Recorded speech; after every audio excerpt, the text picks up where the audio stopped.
आठवें वेतन आयोग के लागू होने का इंतजार इस समय जो है देश के तमाम सरकारी कर्मचारी कर रहे हैं। 50 लाख से ज्यादा केंद्रीय कर्मचारी हैं। इसके अलावा 69 लाख जो है पेंशनर्स भी हैं जो बहुत बेताबी से इसके लागू होने का इंतजार कर रहे हैं। टीओआर या टर्म्स ऑफ रेफरेंस तय कर दिया गया है। इसे लेकर के जो है एक 3 सदस्यीय पैनल का भी गठन किया गया है जो 18 महीने के भीतर अपनी सिफारिशें केंद्र सरकार को सौंपेगी। इस समय जो है पूरे देश भर में इस बात को लेकर चर्चाएं हैं कि इस बार जो है आठवें वेतन आयोग से कितना पेंशन बढ़ेगा, कितनी सैलरी बढ़ेगी। बहुत सारी चर्चाएं हैं, बहुत सारी एक्सपेक्टेशंस हैं। इन तमाम पहलुओं पर कुछ पॉइंट्स ऐसे भी हैं जिस पर लगातार कंफ्यूजन भी बनी हुई है। इन तमाम मुद्दों पर बातचीत करने के लिए इस समय हमारे साथ मौजूद हैं देश के एक नामी गिरामी चर्चित आर्थिक विशेषज्ञ आकाश जिंदल साहब। सर, स्वागत है आपका। धन्यवाद जी। बातचीत की शुरुआत सर हम यहीं से करना चाहेंगे क्योंकि सबसे ज्यादा जो चर्चा इस समय चल रही है वो फिटमेंट फैक्टर को लेकर के ही है। ये फिटमेंट फैक्टर असल में है क्या? ये थोड़ा सा पहले दर्शकों को आप बताएं, इसके बाद हम आगे बढ़ेंगे। देखिए, फिटमेंट फैक्टर क्या होता है? बेसिक पे स्केल का कितना मल्टीपल होने की संभावना है वो होती है। यानी बेसिक पे स्केल आपकी अगर 10,000 है तो अगर फिटमेंट फैक्टर आपका 1.8 है तो उस हिसाब से जो है आपकी सैलरी होने की संभावना है। फिलहाल जो लग रहा है कि फिटमेंट फैक्टर 1.85 और 2.5 के बीच में कहीं हो सकता है। हालांकि मैं तो सरकार को कहूंगा कि 2.5 का फिटमेंट फैक्टर रखा जाए, बिकॉज हमारे जो सेंट्रल गवर्नमेंट एम्प्लॉयज हैं उनका बहुत कंट्रीब्यूशन है हमारी इकोनॉमी में। मेरी organisation Aakash Jindal dot in का मानना है आज हम 8.2% की जीडीपी ग्रोथ में है, जो कि दुनिया की बड़ी इकोनॉमीज में से फास्टेस्ट है। आज हम फोर्थ लार्जेस्ट इकोनॉमी है, लेकिन तीनों बड़ी इकोनॉमीज अमेरिका, चाइना, जर्मनी, इन तीनों से तेजी से ग्रो कर रहे हैं और उसमें हमारे सेंट्रल गवर्नमेंट एम्प्लॉयज का बहुत बड़ा रोल है। पॉलिसीज की इम्प्लीमेंटेशन में हमारे सेंट्रल गवर्नमेंट एम्प्लॉयज बहुत बड़ा रोल प्ले करते हैं। जब इतनी तरक्की देश की हो रही है जिसमें हमारे सेंट्रल गवर्नमेंट कर्मचारी भाइयों का योगदान है, तो उनको इसका फायदा मिलना चाहिए। तो मैं तो सरकार को रिकमेंड करूंगा कि 2.5 या उससे भी ऊपर का फिटमेंट फैक्टर रखा जाए। अच्छा सर, यहाँ पे कुछ एक्सपेक्टेशंस जो तमाम जो कर्मचारी संगठन है उनकी तरफ से भी बातें सामने आई हैं। उन्होंने सरकार से अपेक्षा ये की है कि फिटमेंट फैक्टर 2.86 एक पॉइंट उनकी तरफ से दिया गया है कि ऐसा रखा जाए, इतना रखा जाए। क्या मौजूदा जो हालात है इस समय देश के, जो आर्थिक स्थितियां इस समय देश की दिखाई दे रही हैं, क्या आपको लगता है कि इस तरह के हालात में उनके जो डिमांड है उसको कंसीडर गवर्नमेंट कर सकती है? अगर नहीं कर सकती तो क्या कुछ फैक्टर्स रहेंगे इसके पीछे, वो थोड़ा सा बताएं। देखिए, फिटमेंट फैक्टर कैसे डिसाइड होता है पहले तो ये देख लें। जी। अब इसमें सबसे पहले तो देखा जाता है इन्फ्लेशन, 10 सालों के बीच में महंगाई कितनी बढ़ी है। दूसरा इक्विटी, प्राइवेट सेक्टर के एम्प्लॉयज, पीएसयू के एम्प्लॉयज के साथ जो हमारे सेंट्रल गवर्नमेंट एम्प्लॉयज हैं उनकी इक्विटेबिलिटी देखी जाए, इक्विटी देखी जाए ताकि उनको बराबरी देखी जाए। साथ ही साथ एक अच्छा लाइफस्टाइल जो है वो लीड कर सके, उस हिसाब से देखा जाए। अब आज देखिए देश के अंदर हो क्या रहा है। एक आईएएस ऑफिसर साहब है 55 साल की उम्र के, जिनकी 30-32 साल की जॉब हो चुकी है, उनकी सैलरी कितनी है? 2.5 या 3 लाख रुपए। लेकिन वहीं एक नवयुवक है 30 साल का प्राइवेट सेक्टर में, वहां उसकी सैलरी कितनी है? शायद 70 लाख, 90 लाख रुपए का पैकेज उसके पास है। साथ में उसे ईसॉप्स मिलते हैं। ईसॉप दर्शकों को बता दूं, उस कंपनी के शेयर, साथ ही साथ उसे परफॉर्मेंस बोनस मिलता है, कंपनी के प्रॉफिट में से हिस्सा मिलता है। जी। मैं ये नहीं कहता कि प्राइवेट सेक्टर इंडिविजुअल 30 साल की एज पे वो इतना डिजर्व नहीं करता, बिल्कुल वो डिजर्व करता है, तभी उसे कंपनी देती है, उसमें टैलेंट है। बट जो आईएएस ऑफिसर 30 साल 32 साल से सरकार में काम कर रहे हैं, कितना कुछ उन्हें मैनेज करना पड़ता है, कितने बड़े विभाग मैनेज करने पड़ते हैं, उनकी सैलरी 2.5 लाख या 3 लाख हो और प्राइवेट सेक्टर में कुछ लोग 1 करोड़ 1.5 करोड़ कमाए, सब कुछ मिला के, तो वो बात जो है कहीं ना कहीं समानता नहीं आती है। तो अगर हमें सेंट्रल गवर्नमेंट एम्प्लॉयज में टैलेंट रखना है, टैलेंट को अट्रैक्ट करना है, तो जाहिर सी बात है सैलरीज बढ़ानी होगी। तो अगर 2.8 का फिटमेंट फैक्टर की बात की जा रही है, तो मेरे हिसाब से जो कर्मचारी संगठन है वो सही है। वो ये देख रहे हैं कि कर्मचारियों का हित कैसे हो, और मेरे हिसाब से भी टैलेंट हमने अट्रैक्ट करना है, क्योंकि आज हम देख रहे हैं तमाम यूथ जो है प्राइवेट सेक्टर की तरफ जा रहे हैं, जबकि सेंट्रल गवर्नमेंट का बहुत बड़ा रोल रहता है हमारी इकोनॉमी की ग्रोथ में, हमारी वेलफेयर स्कीम में, एजुकेशन हो, हेल्थ हो, हर चीज में उनका रोल रहता है बहुत। जी, जी, बिल्कुल। देखिए, बिल्कुल यहाँ पर जो कर्मचारी इस समय हमें देख भी रहे हैं, जो दर्शक इस समय हमें लगातार देख रहे हैं, आकाश जिंदल साहब बता रहे हैं कि जो एक्सपेक्टेशंस हैं, बहुत ज़्यादा हाई हैं। लेकिन जो संभावनाएं हैं 2.50 तक हो सकती है, ऐसा इनका कहना है। और चलिए हम आगे आगे बढ़ते हैं यहाँ से। और जो परंपरा रही है पे कमीशंस की, वो आमतौर पर ऐसी ही रही है कि जो 10 साल की अवधि होती है, 10 साल की अवधि समाप्त होने के बाद 11वें साल का जो पहला महीना आता है, उस पहले महीने यानी जनवरी की 1 तारीख से अगला पे कमीशन स्वतः लागू माना जाता है। लेकिन इस बार इस चीज़ को लेकर के भी लगातार कन्फ्यूजन्स बनी हुई है। इसके पीछे वजह ये है कि पंकज चौधरी साहब जो केंद्रीय वित्त राज्य मंत्री हैं, उनकी तरफ से एक स्टेटमेंट आया।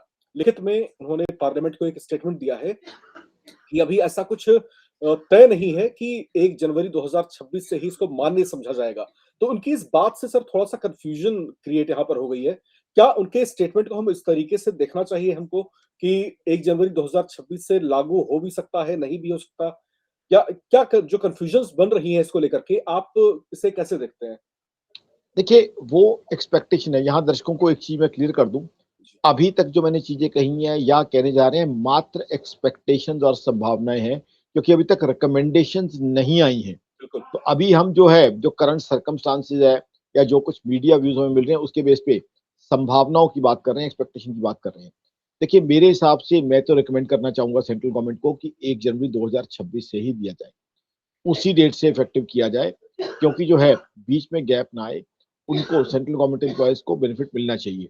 बट फिलहाल ये कहा गया है कि डेट सामने आएगी, तो हम वेट एंड वॉच करेंगे। बट मेरे हिसाब से 1 जनवरी 2026 से मिलना चाहिए, ताकि उसका पूरा बेनिफिट सेंट्रल गवर्नमेंट एम्प्लॉयज को मिल सके। देखिए, सेंट्रल गवर्नमेंट एम्प्लॉयज को हमें खुश रखना है, टैलेंट को अट्रैक्ट करना है, तभी जो है देश की तरक्की होगी, तभी देश की ग्रोथ होगी। और देश की ग्रोथ हम देख रहे हैं, देश की ग्रोथ में उनका बहुत बड़ा रोल है। आज देखिए, मैंने आपको अमेरिका, चाइना, जर्मनी का डेटा दिया, तो बिल्कुल। आप देखिए अमेरिका जैसी इकोनॉमी जनवरी to March 2025 negative GDP growth दे रही है।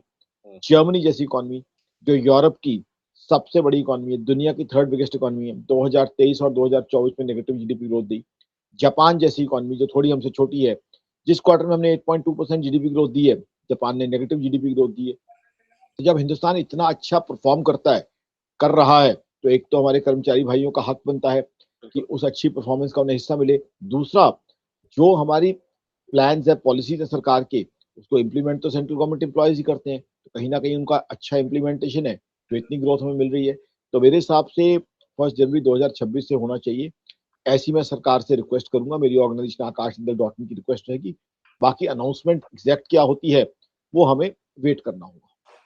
बिल्कुल, और बहुत सारी चर्चाएँ हैं इस दौरान और बहुत सारी बातें चल रही हैं और लगातार जो उत्सुकता बनी है केंद्रीय कर्मचारियों के मन के अंदर, वो उत्सुकता भी हम समझ सकते हैं कि जो 10 साल की अवधि के बाद एक बड़ा जो इंक्रीमेंट होने की संभावना है उनकी सैलरी में और जो उनकी एक्सपेक्टेशंस हैं, आकाश जिंदल साहब भी वही कह रहे हैं कि उनकी वो एक्सपेक्टेशन पूरी होनी चाहिए।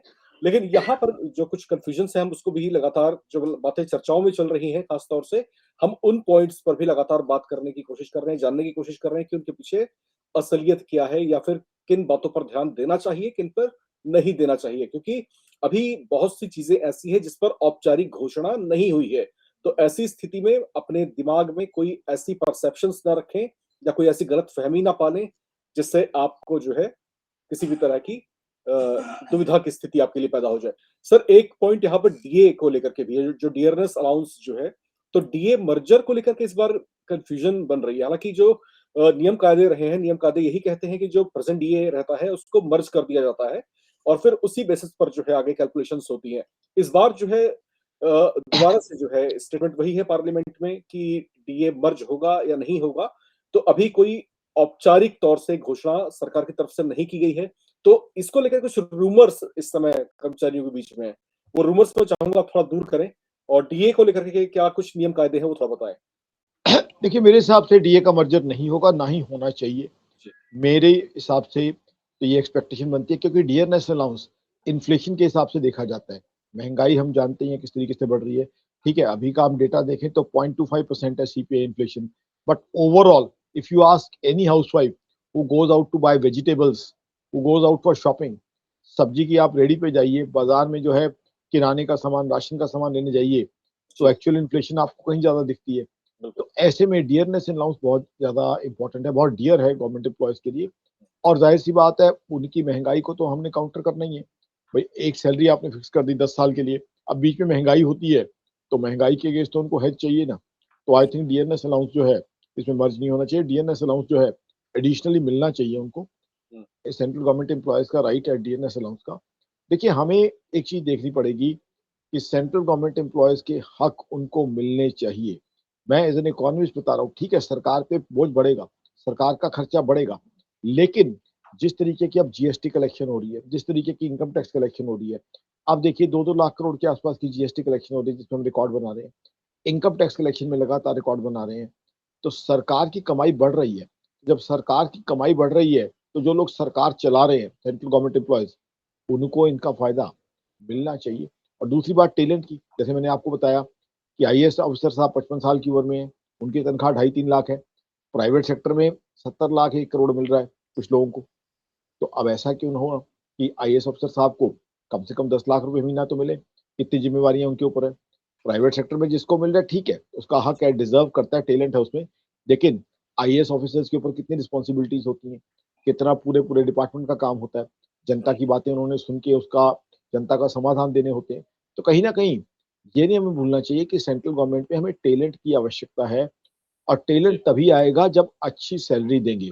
एक युवा जो 22 साल 23 साल का अपनी करियर ऑप्शन डिसाइड कर रहा है, तो हमें उसके लिए सेंट्रल गवर्नमेंट की जॉब अट्रैक्टिव बनानी है, ताकि वो देख सके कि हाँ एक प्राइवेट सेक्टर या एमएनसी के मुकाबले सेंट्रल गवर्नमेंट में भी जाता हूँ तब भी मुझे अच्छी इनकम मिलेगी, क्योंकि अच्छा जीवन यापन करना हर व्यक्ति का हक है। बिल्कुल, यहाँ पर जो डीए को लेकर के बात चल रही थी, डीए यानी डियरनेस अलाउंस जिसको हम हिंदी में महँगाई भत्ता कहते हैं। नियम ये है कि जो केंद्रीय कर्मचारी हैं उनको साल में 2 बार इसको रिवाइज़ किया जाता है डीए को, और इसके पीछे मोटिव ये रहता है कि जो महँगाई की दर है, उसका जो भार है वो कर्मचारियों के ऊपर ना पड़े। तो एक सहूलियत जो है सरकार की तरफ से दी जाती है कि बढ़ती महँगाई में भी उनको जो है महँगाई के वो थपेड़े ना झेलने पड़े, वो महसूस ना हो। तो साल में 2 बार जो है डीए को रिवाइज़ किया जाता है, उनको दिया जाता है। और जहाँ तक डीए मर्जर की बात है तो यहाँ पर जो है आकाश जिंदल साहब बता ही रहे हैं कि इसको लेकर के कोई गफलत नहीं होनी चाहिए, और कहना इनका यही है कि इसको भी मर्ज नहीं होना चाहिए। और खास तौर से वो केंद्रीय कर्मचारी जो इतनी मेहनत करते हैं, लगातार जो सरकार की के कामकाज को आगे बढ़ाते हैं, देश के विकास में, तरक्की में अपना महत्वपूर्ण योगदान देते हैं, तो उनके वेलफेयर में तमाम चीज़ें, तमाम गतिविधियाँ होनी ही चाहिए। एक महत्वपूर्ण बयान जो है सुभाष चंद्र गर्ग हैं, पूर्व वित्त सचिव हैं देश के, उनकी तरफ से भी एक बयान आया था फिटमेंट फैक्टर को लेकर के। उन्होंने ये एक्सपेक्टेशंस किए हैं और ये अनुमान है उनका कि फिटमेंट फैक्टर 1.92 से 2.08 के बीच रह सकता है। सर आपने भी जो बताया है वो 2.50 जो एक्सपेक्टेड है, यानी जो चर्चाएं हैं इस तरह की, जो अनुमानित है, आपने भी यही बात बोली है। लेकिन पिछली बार अगर हम तुलना देखते हैं 7वें वेतन आयोग की, तो उसमें जो है 2.57 था। तो इस बार ऐसा क्यों कि तमाम एक्सपर्ट्स जो हैं वो पिछले बार की तुलना में फिटमेंट फैक्टर को कम आंक रहे हैं? ये क्यों? ये ऐसा क्यों? मैं ये जानना चाह रहा हूँ। देखिए ओवरऑल सारा कुछ देखा जाता है, इन्फ्लेशन देखी जाती है। ओवरऑल इन्फ्लेशन देखिए तो कुछ समय से कम चल रही है। आज सीपीआई इन्फ्लेशन कितनी है? मात्र 0.25%। जी। तो वो देखी जाती है। ओवरऑल इकोनॉमी की सिचुएशन देखी जाती है। एक चीज हमें नहीं भूलनी चाहिए, कोरोना के बाद से ग्लोबल स्लो डाउन चल रहा है। कोरोना के बाद से ग्लोबल इकोनॉमी उठी ही नहीं। आपको एग्जांपल नहीं, सिर्फ डेटा, आपको पूरा डेटा दूंगा।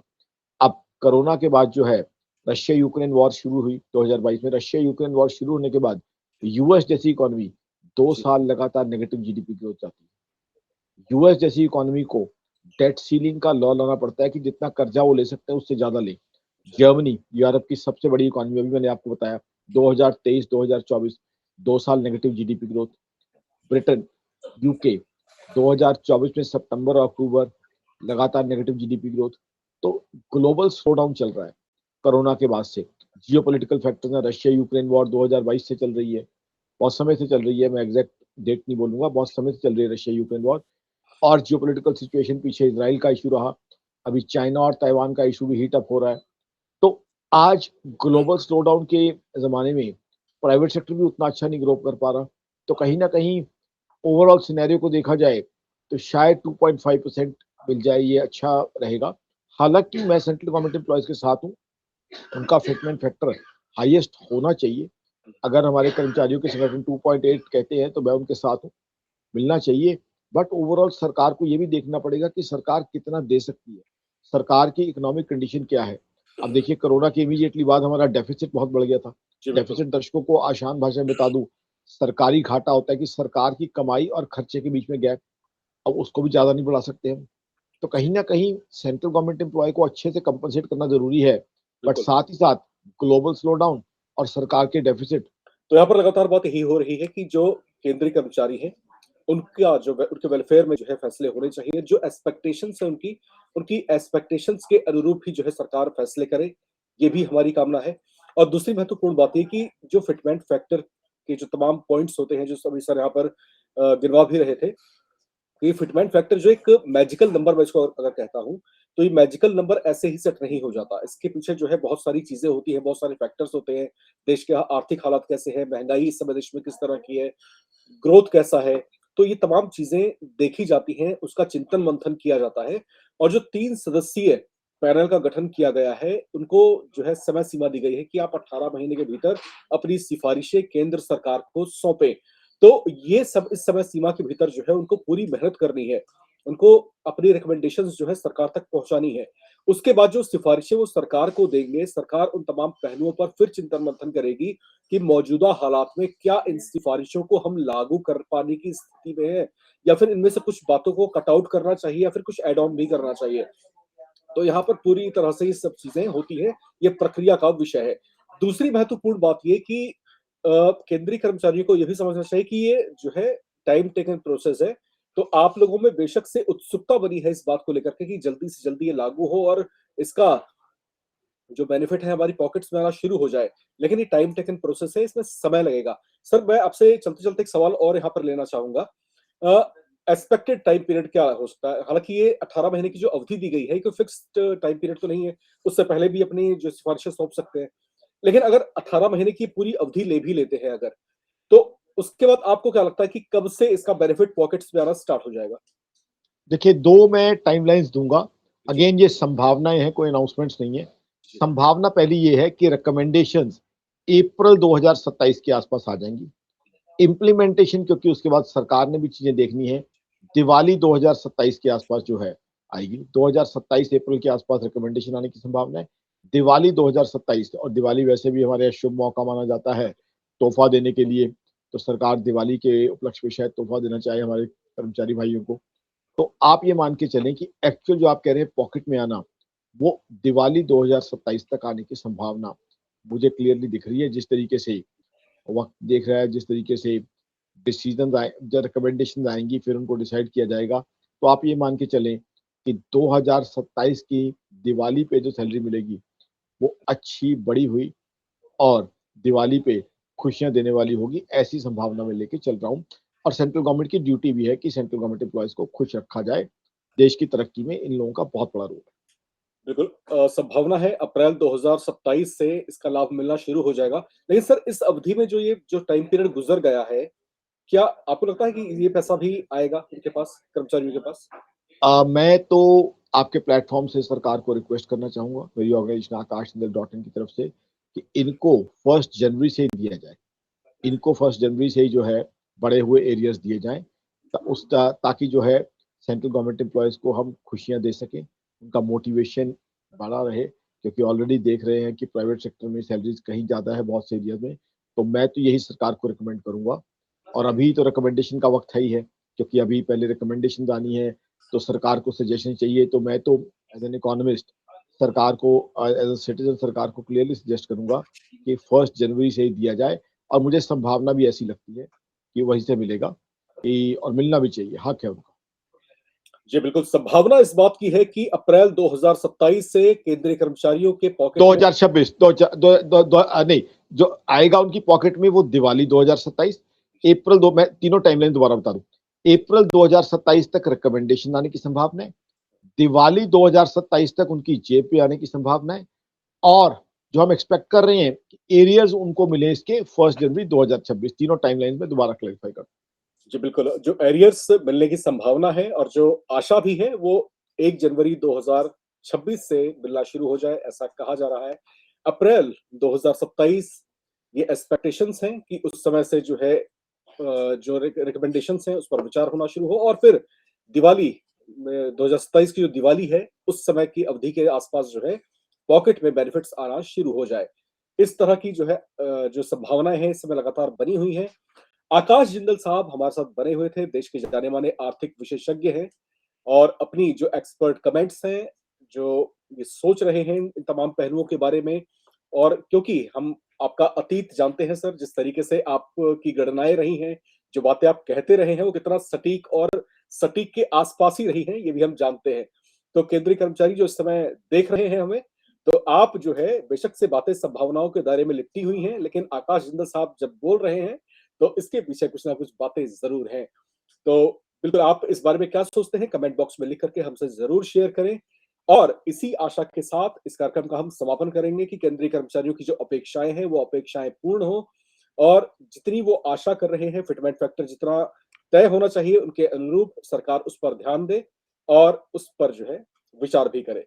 मैं आपका समराइज यही करूंगा कि हमारे सेंट्रल गवर्नमेंट एम्प्लॉयज की बात सुनी जाए, उनकी बातें सुनी जाए, उनकी बातें एग्री करी जाएं और मैं यही संभावना, हालांकि हमने जो कही है संभावनाएं हैं, मैं यही संभावना लेके चल रहा हूं कि जो चीजें हम कह रहे हैं वो सही हो जाए। जैसे आपने कहा मेरी प्रोडिक्शन सही रही है, बट मेन चीज ये रही है, सेंट्रल गवर्नमेंट को मैं ये कहूंगा कि सेंट्रल गवर्नमेंट एम्प्लॉयज और उनकी ऑर्गेनाइजेशंस, उनकी यूनियंस की बात सुनी जाए ताकि उनको हम खुश रखें, उनका तरक्की में बहुत रोल है और साथ ही साथ सेंट्रल गवर्नमेंट जो है में टैलेंट हम अट्रैक्ट कर पाए।